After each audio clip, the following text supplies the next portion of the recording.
Hai guys, jadi ini sekarang lagi di terminal nunggu bisnya dulu. Kita akan menuju mana? Asia Afrika.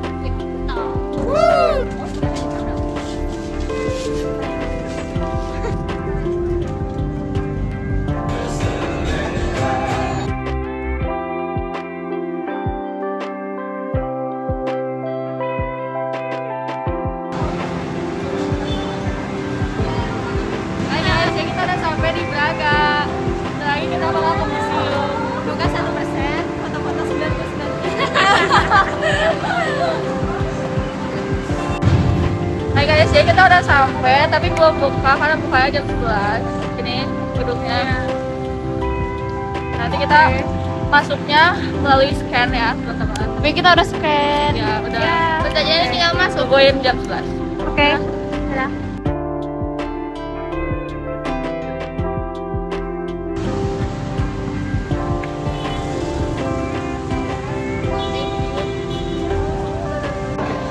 Halo guys, jadi kita udah di museumnya. Alhamdulillah ya, akhirnya kita bisa masuk ke sini ya, walaupun agak susah. Tapi bisa masuk walaupun penuh juga gitu. Oke, dadah. Bangsa Asia dan Afrika, khususnya Indonesia. Indonesia merdeka pada tahun 17 Agustus 19.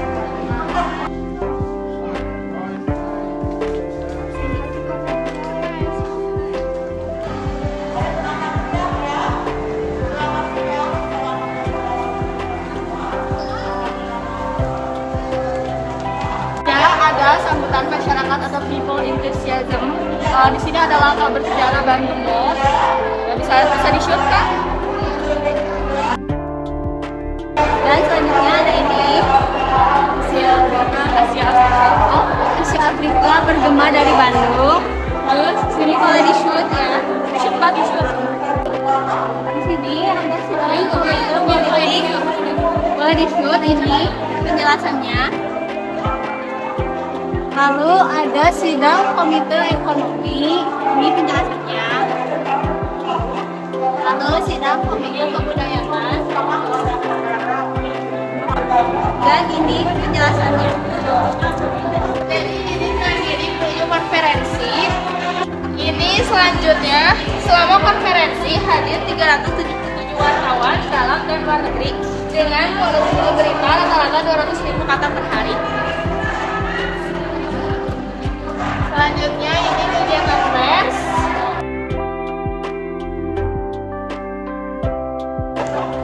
Jadi ini ulasan pers nasional dan internasional pers comment.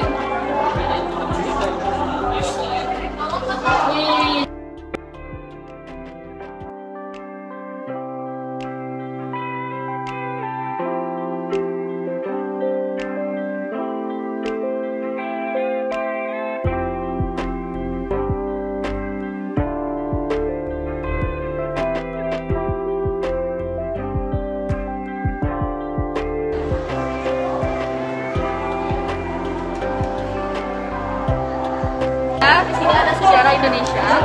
Pada abad ke-16, Indonesia mulai didatangi bangsa Portugis, Spanyol, Inggris, dan Belanda. Kedatangan bangsa-bangsa kulit putih ini menyebabkan Indonesia terjajah selama 300 tahun lebih lamanya oleh Belanda. Ini ada agama dan kebudayaan. Hampir 90 bangsa Indonesia beragama Islam. Pengaruh agama Hindu masih terlihat dalam kebudayaan bangsa Indonesia. Setelah merdeka, jumlah sekolah tumbuh dengan pesat. Hasrat untuk belajar di kalangan anak-anak dan pemuda-pemuda sangat besar. Selain dari sekolah-sekolah rakyat dan sekolah-sekolah menengah yang sekarang juga terdapat di kota-kota kecil, juga perguruan tinggi bertambah jumlahnya. Jadi selanjutnya ada ekonomi. Tanah pertanian Indonesia secara massal dapat dibagi ke dalam 3 bagian. Perkebunan-perkebunan yang dimiliki oleh orang asing, kebanyakan orang Eropa dan Tionghoa, yang menghasilkan hasil pertanian untuk ekspor seperti karet, gula, coklat, teh, kopi, dan kopra. Perkebunan rakyat juga menghasilkan bahan ekspor dan tanah pertanian rakyat yang menghasilkan bahan-bahan makanan. Tanah pertanian rakyat luasnya 3 kali dari tanah yang dipergunakan untuk bahan ekspor. Lalu ada kota dan penduduk. Luas Nusantara Indonesia seluruhnya adalah 735.800 mil persegi, terbagi atas Jawa dan Madura.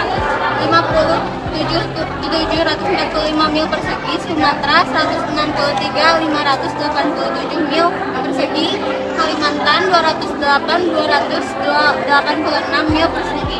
Daerah lainnya 313.277 mil persegi.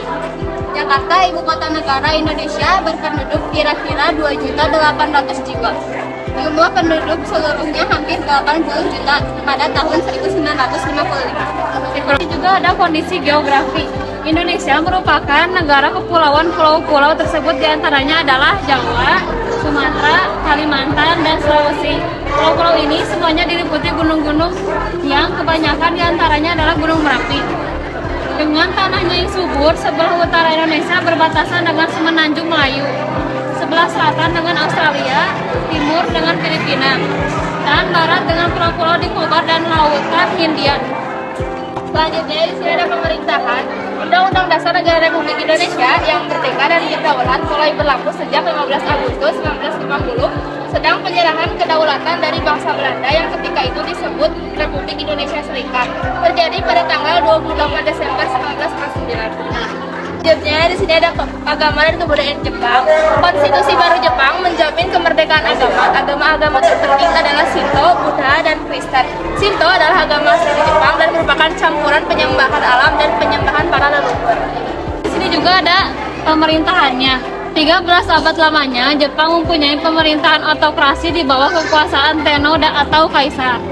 Kedaulatan Kaisar Jepang diatur dalam Undang-Undang Dasar tahun 1889. Konstitusi baru Jepang diterima pada tanggal 3 November 1946 dan berlaku mulai 3 Mei 1947. Konstitusi tersebut berisi 103 pasal dan preambule yang menganut dua asas yakni kedaulatan rakyat dan perdamaian.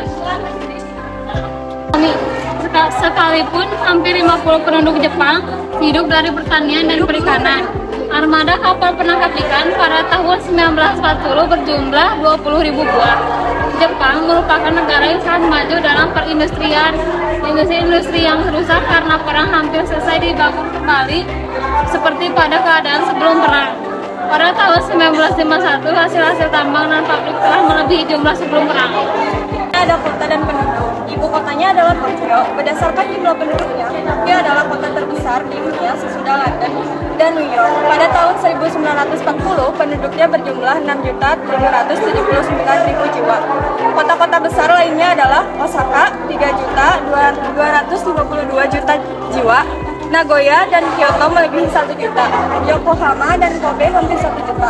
Jumlah penduduk Jepang pada tahun 1905 adalah hampir 85 juta, sehingga rapat penduduk 1 mil persegi adalah 577 atau 3.670 setiap 1 mil persegi. Selanjutnya ada kondisi geografis dari negara Jepang. Jepang terletak di antara garis bujur timur 130 dan 145 derajat, dan di antara garis lintang utara 30 dan 47 derajat. Dikelilingi oleh lautan Pasifik di bagian timur dan selatan, Selat Korea dan Laut Tiongkok timur di sebelah barat, dan Laut Jepang di sebelah utara.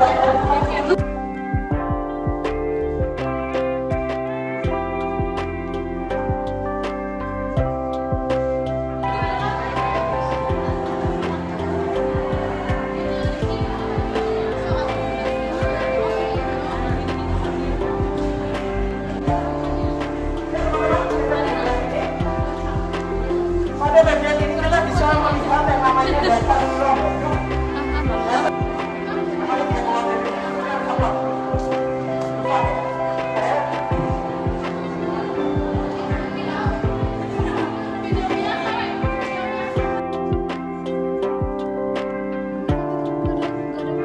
Kita udah selesai bikin videonya. Kita udah beres.